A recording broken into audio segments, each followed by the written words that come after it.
Hello, attendees. But thank you guys for being here. Hoping you have a fun day so far here at AMI Connect. We'll give it another minute for people to join, and then we will get going with this double tap segment. This is exciting, isn't it? It's exciting. It's not often we do things that are live. I thought you were going to say exciting there for a minute, Mark. How dare you? I have to remember that not everybody on this panel or in this AMI Connect have seen our show and or heard the show. Therefore, we don't want to give them the wrong impression, Sean. Sorry, that's impossible. Everyone's seen and heard us. We'll give it. Well, there's nothing quite living full of yourself. I think it's always helpful. Ego gets you through. I find that as well. Give it another couple seconds, and then we will begin. But thank you guys for flooding in the room. Apparently, we're up against the sports panel, so we're hoping numbers reflect what we really want them to reflect, guys. Yeah, we can play sports, probably. Can I? That is a. Here we go, guys. Yeah. You guys ready? Ready to begin? Yeah. We've got 42 attendees here. Thank you guys for being here. Sylvia Jones says, I love your show. So thank you for being here. Hi, Marcia, as well. A little bit of housekeeping, guys. First of all, thank you for joining this AMI Connect segment about Double Tap TV and Double Tap in general. I am Marc Aflalo, one of the co-hosts of Double Tap TV. On the screen as well is Stephen Scott, live from Glasgow, Scotland. Welcome, Stephen Scott. Hope you're doing well. I'm good, thanks, Mark. Sean Priest, who's the third leg in the AMI audio show, heard on AMI audio on Thursdays at 8 p.m. Eastern. Before we begin the session, I do want to remind you guys about a couple things. First of all, if you have any issues, whether it's during this session or any other one, please go to the info booth for more information about AMI. And of course, they can help troubleshoot any issues that you might have during the session. Second, if you do want to use closed captions, all of today's sessions feature live closed captioning. There's someone physically typing, so we're going to talk a little bit slower than we would normally. To access the live closed captioning, just click on the closed caption button, which is at the bottom of the Zoom window, a little bit to the right. You select show subtitle to turn them on, and select hide subtitle to turn them off. If you want to adjust the font size, that shows exactly how the subtitles will appear. That's in subtitle settings. If you are a screen reader user, do not enable closed captioning. Finally, there's going to be a prize awarded randomly to one attendee today at AMI Connect. So just by attending the session, you've been automatically entered to the draw, and winners will be contacted by email after the event. So thank you guys for dealing with the housekeeping, and let's get into it. First of all, guys, Double Tap Audio can be heard on AMI Audio every Thursday at 8 p.m. Eastern. Double Tap TV is on AMI TV every Tuesday at 8:30 p.m. Eastern. Stephen Scott, let's begin with you, because I know a lot of people have been following the show before I even joined the Double Tap Canada show. Tell us about how Double Tap began. How did this thing start, and why? Well, first off, nice to be here. Hello to everybody, and it is lovely to be part of this. Double Tap began its life, of course, on the audio channel here at AMI a good number of years ago, because basically we had a show out of the UK called Tech Talk, which is still running actually on the RNIB radio station, and the good people at AMI came to visit the radio station I was working at. And they said, hey, we'd kind of like this Tech Talk show. So that's what happened. We ended up getting into an agreement with RNIB, and they took the show for a year. And then AMI said, do you know what? We'd kind of like our own show. So I came up with this idea called Double Tap. Some people wonder why it's called Double Tap. For those who don't get it, if you're blind or partially sighted and you use assistive tech like VoiceOver on your phone, in order to action anything, you have to double tap the screen. And I often thought I quite liked that. This is the show that you have to double tap to action, which is the same way that you get me into the studio to function. You got to double tap me on the head twice. But no, it's great. It was the show that started, and then of course Double Tap TV came along. And I was introduced to the great Marc Aflalo, because, quite frankly, I wasn't going to do a TV show on my own. And Marc said, let's do this together. Let's work together on this. And we then created that, and on it goes. Stephen, a lot of people ask how on earth a TV show is produced with someone who's in Glasgow, Scotland, another one in Montreal, and yet it all comes together. How do you deal with this? How do you do it? Well, this was the problem ultimately when I was thinking about starting this show. When I was offered the opportunity to do it, one of the ideas was that essentially we would do it kind of like how we're doing it now, but without you. It would just be me sort of trying to put together a TV show. And I said on behalf of everybody at AMI and anybody viewing it that if you want to see a complete train wreck, then air this. Feel free, because the camera will be pointing their own direction. It'll be out of focus. It'll be a mess. So that's why it was so important that you came into this, Mark, because at that point we were able to, if I'm honest, very easily put together this show. You flew out here to Scotland. You actually came here. You came to this very room. We sat in here and you set up the camera that some might see behind me. We set up all the equipment, the lighting and everything else. And then I hit record, we talk. Actually, I'm making it sound too easy. No, there's huge amounts of work and effort going into it. Yeah, but it was incredible that we were able to do this. And actually, I will say it's been a lot easier than I thought. It was nerve-wracking at first. I've never done TV before. First time for me doing television. I've always been a radio guy. I sit behind my microphone and I'm happy with that, or I guess in front of it. And I love sitting in front of the microphone. Very unusual sitting in front of a camera doing it. But I think, we're heading into season 4. I'm hoping that I hope I'm getting used to it. I think you are. Thank you guys for joining us. If you're just joining this panel, we're talking all about Double Tap TV, Double Tap Audio, and AMI Audio. I am Marc Aflalo, joined by Stephen Scott and Sean Priest. And we got Stephen's story there. But Sean, if people don't listen to the show, to the AMI Audio show, or even AMI, Double Tap TV, they may not realize that you constantly tell people you do this show from your shed in your backyard. Is that true, or is that just a little game you play for the audio folks? Are you saying I'm just a gimmick? No, it's absolutely true. The shed is my studio, and it's fantastic for that. I sort of joins on to the question about how you guys get the TV show together. It's amazing what you can do with the technology today, with the fast internet. Yes, my shed is my studio, and I love it, I've got to say. And you're physically in your shed right now, aren't you? For those of you who are not aware, Sean is coming to us live from his shed in Manchester, which, by the way, lends to incredible on-air foolery sometimes. A couple of weeks ago, there was someone with a chainsaw outdoors. I feel like this should be some kind of skit that we put on, but no, this is real life that happens in Sean's shed. Can I say, this isn't, because Stephen is talking about having a shed studio because he copies me all the time. But mine is a rickety old garden shed at the bottom of my garden, which I've got electric to and I've got internet to. So occasionally I do get chainsaws and lawnmowers in my background, but, it adds to my adorability, I think. Oh, look at that. If you are just joining us, if you do have a question for us, we will gladly either bring you on or you can just type them in the chat. There is also a raise hand feature on the bottom of Zoom that if you hit that, we'll see your hand raised and we can actually go to you if we want to. Sean, when did you get involved in Double Tap? Were you there since day one? Yes, I was. It's strange, actually. I can't remember how long it's been, but it all started with Stephen contacting me for a segment on Tech Talk at RNIB.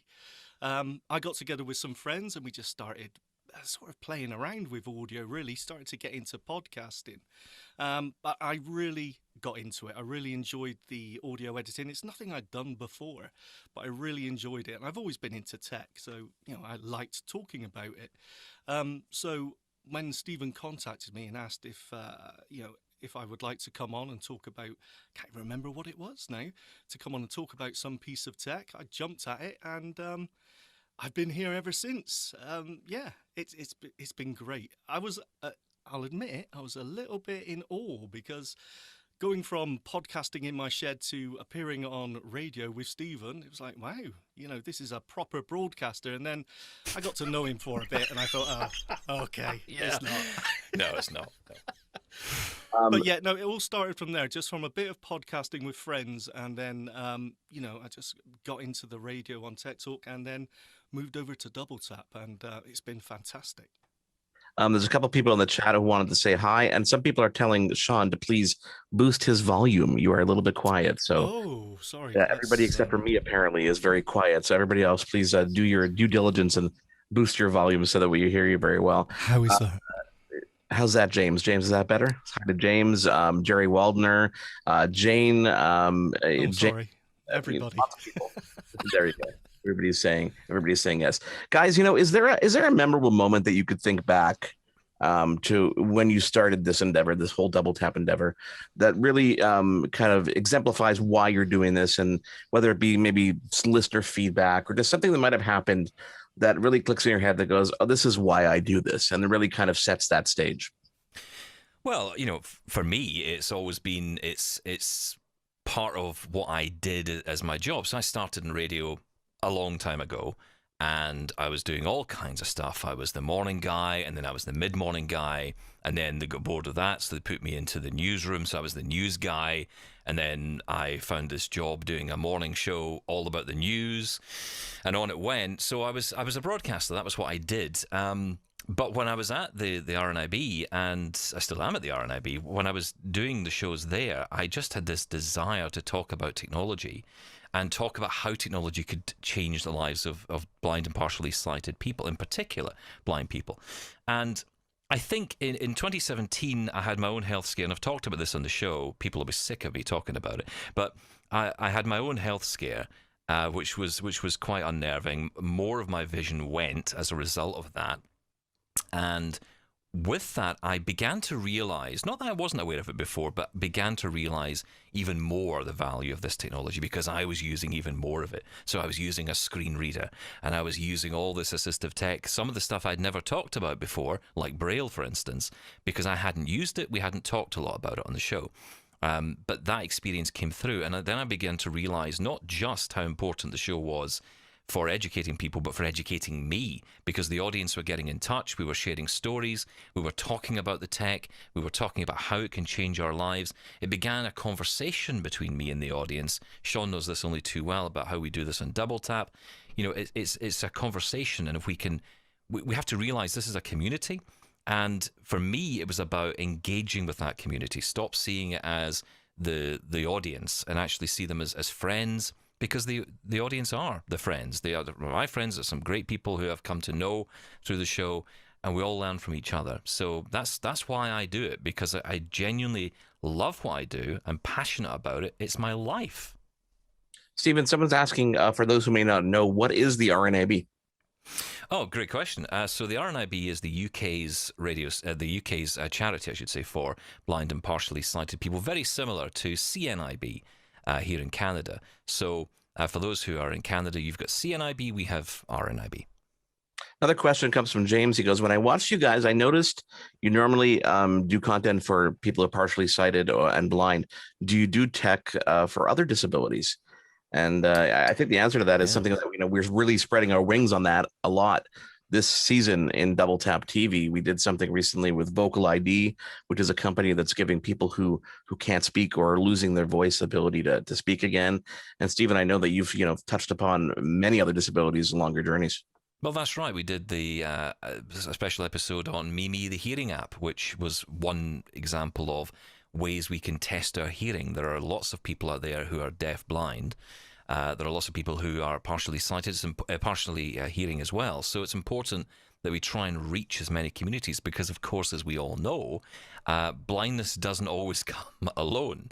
I myself have another disability as well as my visual impairment, which is less. I mean, I wouldn't put it in my top favorite disability, but it's an essential tremor in my hand. It's not my top 5 favorite disabilities. Who has a list of their favorite disabilities? I've got my Stephen? list. I have my list right here, and this is not one of them. Let me tell you.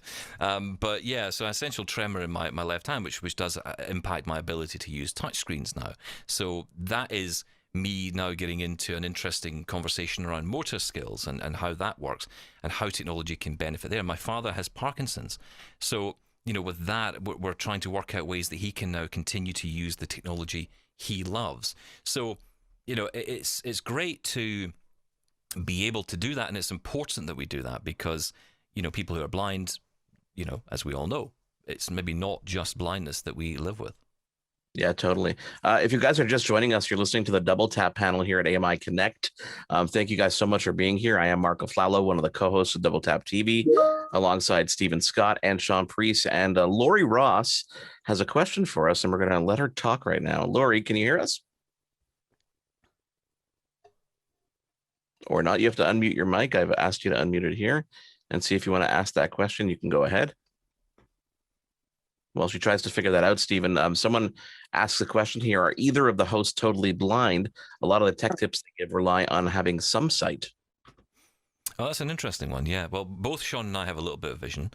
There's also a bit of an argument as to who's got less. So it's a race to the bottom, really. But no, we both have low vision. I mean, I think we tend to talk more about blindness-specific tech these days. I think the reality, though, Sean, I think you'd agree, is that a lot of tech, even though there is a lot of tech out there, like the Apple products that I talk about all the time, and I get slated for always talking about how wonderful Apple is. Yes, you can turn on an Apple product and use it as a blind person out of the box. There are a lot of other products, like TVs we've talked about, where you need that sighted assistance. It's not that you have to use it. It's just that that's the only option. Lori, can you ask your question now? Yeah, no, I have a comment. Actually, I listen to AMI a big portion of my day, and I'd like to say that Double Tap with Stephen and Sean, they're not just a technical show, they're also like comedians. I mean, I don't know how many times you guys have brightened up my day, and when you have the Amazon guy come into your door and you're talking about how you're in a personal relationship with Amazon, it just is so great. I just like to thank you guys and keep up the great work. Thank you so much. Thank you, Laura. I wish that was comedic writing. Wouldn't you like that if that was actually not real? do you know, Laurie, I'd love to tell you that this is all sort of scripted. And, I remember I used to listen to radio shows growing up, especially the kind of morning shows, and I'd often find that I'd learn later in life that those shows were very well prepared in the sense that all the jokes were crafted, everything was crafted out. That's not the case with Double Tap. I can guarantee you, whatever nonsense happens in that hour is really happening. Jerry writes, Stephen says he has a tremor in his hand. That's why he always buys new things from Amazon. His hand's accidentally hitting the keyboard, and he's trying not to make fun of you, but I like it. No, that's true. There's some truth in that. James, I'm going to allow you to talk here as well. If you want to unmute your microphone, you can go ahead and ask your question to us or give us a comment as Lori did before. Unmuted there. Hi, James. Okay, you can hear me. How are you today? VoiceOver and JAWS are my best friends. I'm totally blind, but I'm wondering if you can tell me how NVDI and Android accessibility are coming. Oh, well, Sean, over to you on NVDA, I think. Wow, NVDA. I know I may be a bit biased on this because it is my screen reader of choice, and I haven't used JAWS 2021. I haven't used JAWS in a year or two. It's because he's cheap, James, that's why. No, exactly right. And no, he's exactly right, but I think there's something to that. Price is part of accessibility. I always make that point. But yeah, look, I think NVDA is fantastic. Of course, it does depend on what your task is, what you want to use it for. Is it for productivity? Is it for using Office? Is it for a bespoke work app for employment? But look, NVDA is free. I think it's incredibly powerful. So why not give it a try? It's just something to add to your toolbox, right? Windows Narrator is also very usable now. I'm still not quite up there with JAWS or NVDA, but it's usable and it is an option, and it's something that I also use when I'm going to the Windows settings in Windows 10. So yes, NVDA is great, and also Android TalkBack. I think that has matured. I did use an Android phone for well over a year. Well over a year, Stephen. Before ditching it, yeah. No, I did ditch it and go back to the iPhone because I do find the iPhone more comfortable to use because it's what I started on. But the Android accessibility surprised me. I did say I thought it was on a level with iOS, with VoiceOver on the iPhone. So I think they're really coming on. I love NVDA. I think Android is a valid and great option as well. We've got a couple of TV episodes lined up in the next couple of weeks. June 22nd, we'll be talking all about accessibility at Samsung, and we're literally going to Samsung HQ in Korea virtually and talking to some of the people who are behind all the accessibility features there. And then a couple of weeks after that, actually the week after that, the 29th, we're talking about screen reading in 2021 with Vispero, the founders of JAWS. So that's going to be an interesting look into the state of screen reading these days. Just to Jerry, say briefly on the Android question, I think the reason it is actually pretty good, and I didn't know this until recently, and this is where my view of Android changed a little bit, is that TalkBack itself is separately developed to Android. So when Android 12 comes out or whatever, then you don't have to worry if there's something broken in TalkBack, because they can instantly issue an update and fix it. That's something you don't get with VoiceOver. So that's good. But I still find it's... I'm not as into it as other people are, but that's me. I'm an Apple guy. You'll never change me. Jerry, you are now able to talk. What's your question or comment? I have a question for you guys. I'm wondering, do you know of any accessible Fitbit that I can, or a device like that for tracking steps or workout that doesn't need a separate, like an iPhone or anything like that? And I also have a comment for Steve. Mark, I think you took a vacation the last 2 weeks because he was jealous that you took off too. Probably true. Probably. I don't know if you call it vacation when Steven's not around. It seems like work for me and Sean. Sonia writes, Steven, I just Googled NVDA and I get Motor Vehicle Department of Ontario. So it's N like Norma, V like Victor, D as in David, E like A like Alpha. What does it stand for, guys? Do we know? Non-visual desktop access. So the website, I think, is nvaccess.org, nvaccess.org. Very cool. Steven, can we just go back to that question about the accessible step tracker?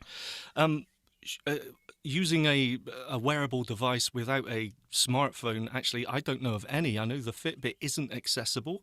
Just wearing the Fitbit device on its own isn't accessible. The app that you would run on your smartphone is accessible, and I used to use one and it was fine.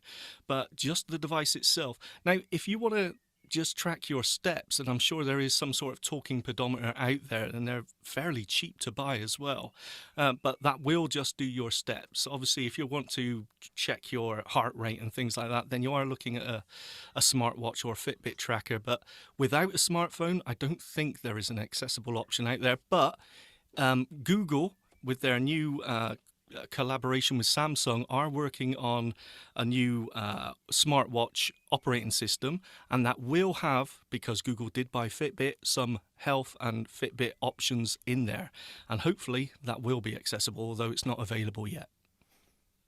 Mark, a quick question for you from me. Why are you involved in this? What's your story here? How are you involved? How did you get involved in AMI and then Double Tap and all the rest?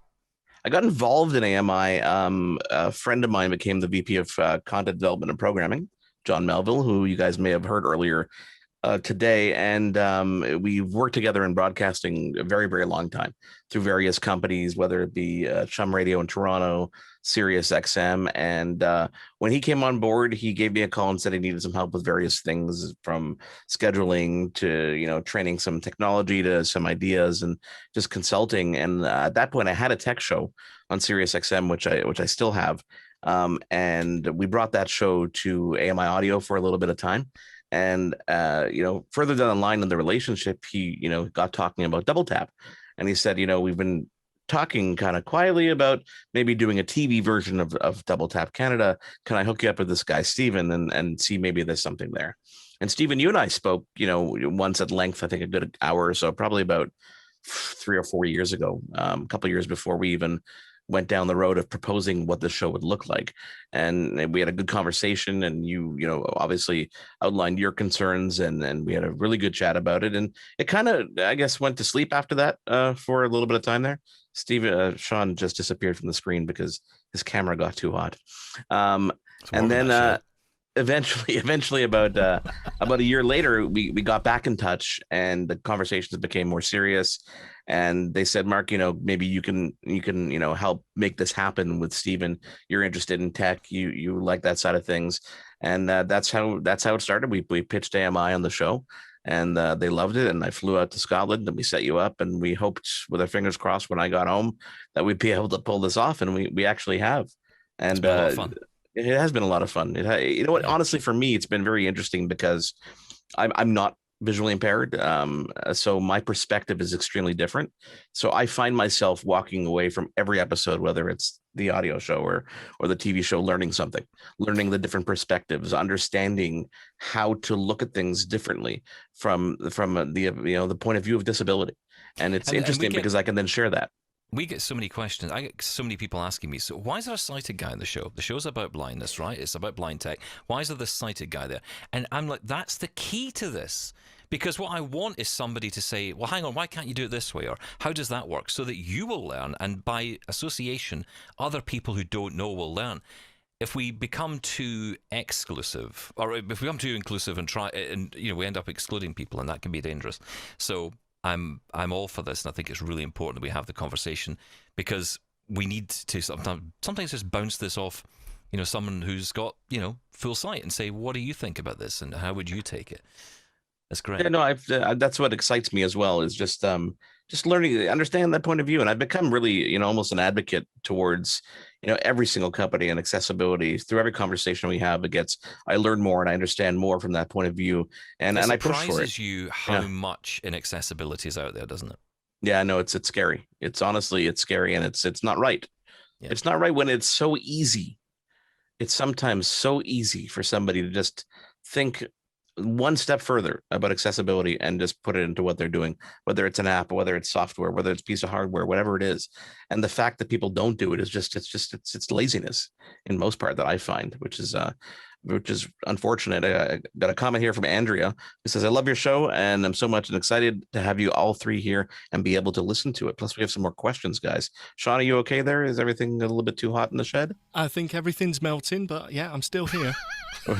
Including you, right? We'll get you all set up, and while we get Kelly ready to ask a question or a comment, you guys thank you for being here. We've got about 72 people in this session talking all about Double Tap TV and Double Tap Audio. I hope you're enjoying AMI Connect so far.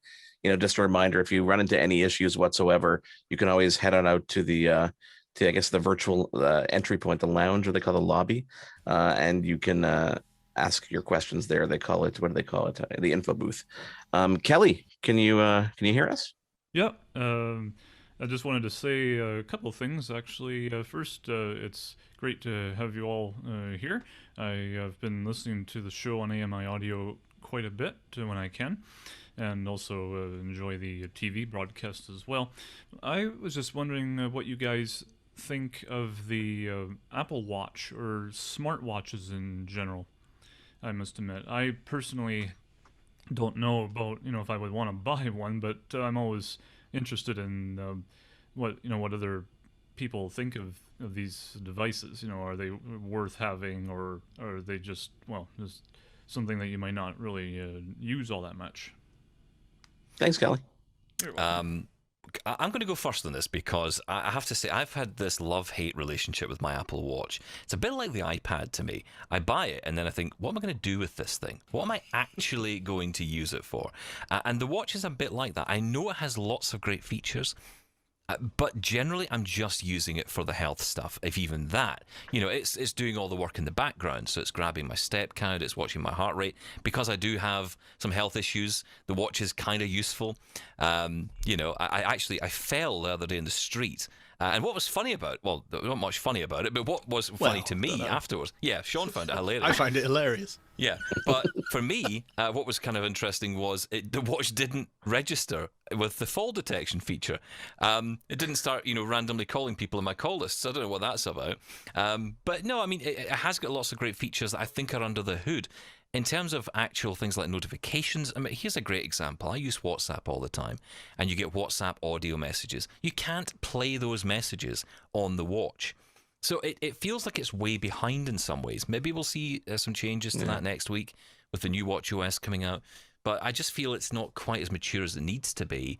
And I don't think the apps are there for it yet. But it is great to have a talking watch that costs $400. Hey, with Kinda those nice. older models you can get. Jocelyn writes Yeah, here, goes, that's the newest Apple Watch will actually translate hand gestures into commands. That's going to take it a step further. I mean, that's really going to bring this watch into a whole new realm. But I think that's also going to be available in the existing watches as well. I don't think it's.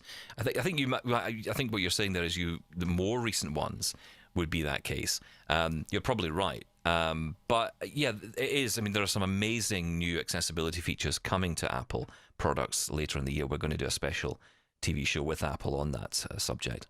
We are. We are. Yes, apparently you are. Marcia, you got a question? Hi guys. Hey, Hi. Marsha.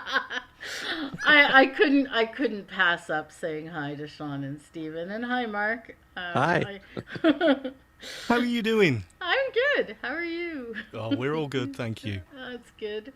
Looking forward to finding out what iOS 15 is gonna bring. We'll find out next week. Yes, aren't we all? So Yeah. excited. We'll find out Be next week at interesting. WWDC. Thanks, Marcia. It was good to chat with you. Yeah. Stephen, there was a funny thing you said about fall detection, and I think I might have told this story once on one of the shows. I was at Disney World a couple of years ago, filming in our community for AMI, and the day before I got there a day early. My aunt and uncle live in Orlando. We were just hanging out for the evening in Disney World, and we went on Space Mountain, which is one of the big roller coasters in the dark. And as I was walking out, my phone rings, and it's the Orange County Police Department. I'm like, hello. And they're like, yes, sir, your watch called us. My watch called you? And then I realized the fall detection. I mean, banging back, back and forth and up and down and spinning in a roller coaster set off the fall detection. They thought I was dying in this roller coaster, and the police called me. So guess what? It works. It does work if you happen to be on a roller coaster. That's what Yeah. you were missing, Stephen. Exactly, yeah. If I'd only collapsed inside a roller coaster, I would have been fine. Yes, exactly. No, I think smartwatches are great. I can't wait to see what Google does. They've bought Fitbit, so we'll see what happens when all that starts to come together. I was kind of expecting to see a Google Pixel watch this year. I'd heard some pretty solid rumors that was coming, but no show as yet. Maybe, well, the year is young, so we'll see. Maybe by the end of the year. James, you have a question or a comment? I do. First of all, I noticed on Google phone commercial, live caption. Now, here's a question for you. Perfect for deaf blindness? And sorry, Stephen, Sean revealed about your new iPad that's coming out for tonight session. Really? $1,400? Really? Yeah, but why not, James? Why not? That's my point, right? Why Because it's would you not? $1,400. Well, okay, there's that reason. Oh, and by the way, the extra, how much is it? $400 for the keyboard case as well? Yeah, I know. It's Yeah, let's disgraceful. not forget about that. And let's remember you only went with the 128 gigabyte model. So I you did. could have spent $1,900 or even $2,000 Well on done, an you. iPad. Saving Well, money. I'd like to say that was restraint, but it was just because that was the only thing available on Amazon for next day. So that was the only one I could get. Otherwise, it was like 6 weeks delivery time, and I thought, I'm not waiting. No, I actually really like it. I think that the iPadOS, and I've said this before, but I think iPadOS and iPhone, or macOS and iOS, they all have very different experiences when it comes to accessibility. I'm going to talk more about that on the show tonight, so do listen in for that, because I think you'll be interested to hear my take on this. But without spoiling it, what I will say is that I think accessibility on the iPad has got a little bit better. Is it all the way there yet? Would I suggest to someone they move away from a Mac to an iPad? Well, you'll have to tune in tonight to find out. There's a tease. Look at for that you. Ooh, tease. he's a professional. Can I Sylvia just say Jonas, as well, sorry, go ahead, sorry. Just the live transcribe feature, I find that absolutely amazing. The speed of it. Now, as to the accuracy of live transcription, it still needs work, but the fact that it's there and it's starting, it's a starting point, absolutely amazing. As for its usefulness for deafblind, I'm not entirely sure, actually. I think it depends on how accessible that text is. Well, that would have to be outputted to a braille display. Then, A wouldn't braille it? display, yes, and that's something I haven't tried. But just as an accessibility feature on its own right for the hard of hearing, absolutely amazing. We got a note in the chat here. My husband and I are looking at updating our range of microwaves. Are Samsung appliances accessible, or is there another that you recommend? Hang on, range of microwaves? It's Ooh. like 10 in a row in the house. You one never by know. one, Some people picking them cook. off. I mean, Yeah. you could have 4 or 5 microwaves. It helps. Wow. I don't know what it does. I do have 2, so I probably shouldn't say too much. You see? Yeah, I know. Well, the one over in the UK, you see, there are 2. There are 2 models in the UK at the moment that you can buy that talk. These are not what you would class your maybe off-the-shelf standard out of Best Buy type product. These are specially built. One's made by a company called Cobalt, and the other is actually made recently by RNIB. Now, I don't know if RNIB are doing any work with CNIB to bring it to Canada. I'd like to hope that's the case. But these 2 microwaves are very nice, very easy to use. Quite expensive, though. Talking about $300, $350. So That's a bargain. That's Sylvia, about does that answer your question, Sylvia? a quarter No, of a... so Okay. we're No. It's not the first time I've heard that, Sylvia. Don't worry. sorry. We're looking at updating our kitchen. So the stove, see. and we have an over-the-range microwave. So Okay, we yeah. were Okay. looking at Samsung because with the oven, at least, you have accessibility through their app, it seems. But I just was wondering if you guys knew, since I've been, I've learned some things today.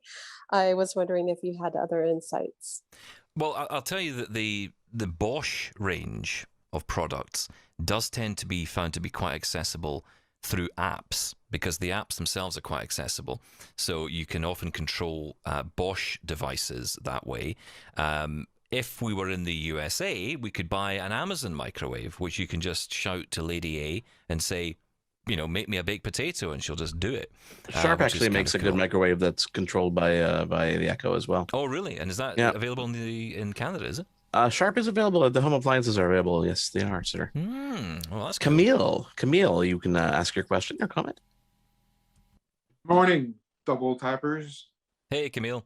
Oh, I that's was good. wondering, because we were promised a long time ago that you guys were going to talk about the ABCs of USBs. I'm still waiting. That's Sean's fault. I can Is guarantee that Sean's you fault? that is Sean's fault, yeah. So I'll tell you something, right? You actually did this feature ages ago, and Yes. we've never played it. Really? Whose fault is that? Cutting room floor. I Yes. think it ended up in the curry. Yeah, do you know what? We will get that on, Camille. It won't go on, obviously, this week's episode because it's already been done. But we'll get it on to next week's episode if we fit We it in. should maybe turn that into a TV feature, shall we? Yeah, why not? I'm going to have to check. It's probably out of date. I did it so long ago. Yes. Thank Guys, you. we only have a got couple to USB minutes. 3. We only got a couple minutes left. I want to thank everybody who's here so far. I hope you're enjoying AMI Connect. Again, if you have any problems, head on over to the exhibit hall and check out the info booth. You can get all the answers to your questions there. Also, coming up next, we're going to take a quick break for you guys. But if you want, Kevin Naidu is going to be doing a little bit of a meditation at 2:10, followed by a Now with Dave Brown panel at 2:15.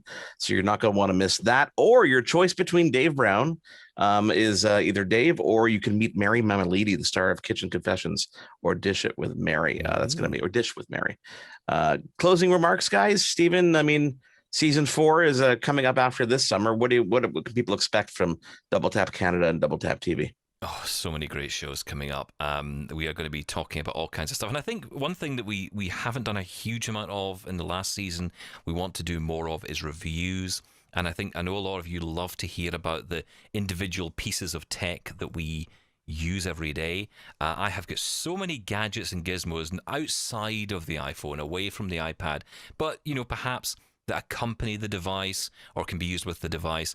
Got a great thing today, which I'm yet to try, but just literally arrived before. Of course, I got an Amazon delivery just before this started, and in there I got this little made-for-Amazon motion sensor, which goes inside the Echo Flex. Echo Flex is a plug-in Amazon Echo device, which is really cool. Perfect for hallways, perfect for utility rooms, anywhere you don't necessarily have the room to place like an Echo Dot or something, you can just plug this in. It's an all-in-one unit. The speaker's not great. It's ideal for just voice chat, but it's not. You're not going to listen to your greatest hits. It does have a headphone jack if you want to plug in an external speaker, though. You can do that as well, and a line of accessories. Yeah, and a line of accessories. You can USB at the bottom, like a night light and some other cool things that are. I didn't feel it up enough to know that, so there we go. Now I know. But yeah, but no, you've got this little thing. It plugs into. You stick this motion sensor up the Echo Flex, quite literally, and yeah, there you go. You got a motion sensor. So I'm going to connect all my lights in the hallway because my motion sensor